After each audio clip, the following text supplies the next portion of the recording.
Hi மக்களே வணக்கம். Babu track channel வந்து பாபு. இன்னைக்கு என்ன பார்க்க போறோம்னாக்கா, பொன்ராஜ் வெள்ளசாமி. இவர் பார்த்தீங்கன்னாக்கா, ஒரு எலெக்ஷனுக்கு முன்னாடி பெண்களை கீழ்த்தரமா பேசியிருந்தாரு.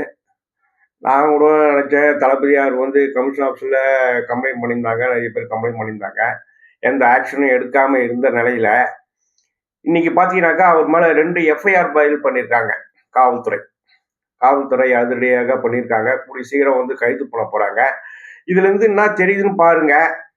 ஆட்சியில் இருந்தாலும் இல்லைனாலும், எந்த கட்சியா இருந்தாலும், எந்த தொண்டனா இருந்தாலும், எந்த அமைச்சர்கள் யாரா இருந்தாலும், பெண்களை, தமிழ்நாட்டு பெண்களை தரகுறவா பேசுறது வந்து எவ்வளவு பெரிய தப்புன்னு இப்ப புரிஞ்சுக்கும். இனிமேல் யாரும் பேசக்கூடாது. பெண்களை தரகுறவா யாருமே பேசக்கூடாது. மரியாதையா பேசுங்க. தவறு இருந்தா சுட்டி காட்டுங்க.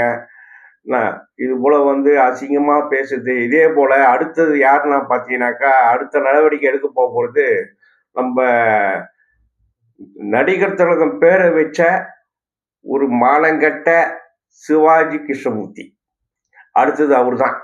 ஏன்னா அவர் கொஞ்சமான பேச்செல்லாம் பேசல. அவர் அவ்வளோ அளவுக்கு பேசியிருக்காரு. அடுத்தது அவர் தான். அவரை அடுத்தது புள்ளி வச்சுட்டாங்க. இன்னும் ஒரு சில ஊப்பிங்கெல்லாம் இருக்காங்க. 200 ஊப்பிங்கெல்லாம் அவங்களும் இருக்கு. அடுத்தது வந்து இன்னொருத்தர் இருக்காரு, குடியாத்தம் குமரன். அவரும் வந்து அவர் பேச்செல்லாம் பார்த்தீங்கன்னாக்கா ரொம்ப கஷ்டமா இருக்கும். அவரு வாயில அது மாதிரி.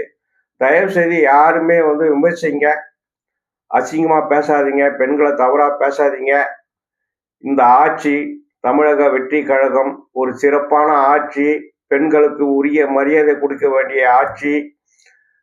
இந்த ஆட்சியில வந்து பெண்களுக்கு அந்த அளவுக்கு மரியாதை இருக்க போது. பெண்களை தொடக்கூட முடியாது யாரும். அந்த அளவுக்கு ஆட்சி நடக்குது. நம்ம தமிழக முதல்வர் ஜோசப் விஜய் அவர்கள் ஆட்சியே 6வது நாள் 7வது நாள் ஆக போது. நிறைய நடவடிக்கைலாம் எடுத்துட்டு இருக்காங்க. ஆட்சி சிறப்பாக அமைய போது. இனிமேல் பெண்களுக்கு பாதுகாப்பு 100% கன்ஃபார்ம் ஆயிடுச்சு. பெண்களை தொடக்கூட முடியாது இனிமேல் யாரும். அதனால வந்து பெண்களை கீழ்த்தரமா யாரும் பேசாதீங்க. எந்த கட்சியா இருந்தாலும் சரி, பெண்களை அவதூறா பேசாதீங்க. பெண்கள் தான் நம்ம நாட்டு இரு கண்கள். பெண்கள் இல்லைனாக்கா இந்த நாடு வந்து ரொம்ப கஷ்டம். ஒரு ஆட்சி அமைக்கணும்னா கூட பெண்களால் தான் ஆட்சி அமைக்க முடியுமா, வேற எதனால அமைக்க முடியாது. அதனால பெண்களை கீழ்த்தரமா பேசாதீங்க. கூடிய சீக்கிரம் நிறைய பேர் நடவடிக்கை எடுக்க போறாங்க. யார் யார் வந்து பெண்களை தவறா பேசினாங்களோ அத்தனை பேர் மேலேயும் எடுக்க போறாங்க. பார்த்துக்குங்க. இன்னும் ஒருத்தர் இருக்காரு, அவரும் இருக்காரு. அடுத்த வீடியோவில் நான் சொல்றேன் யார் அடுத்தது போக போறாங்கன்றது. நன்றி, வணக்கம்.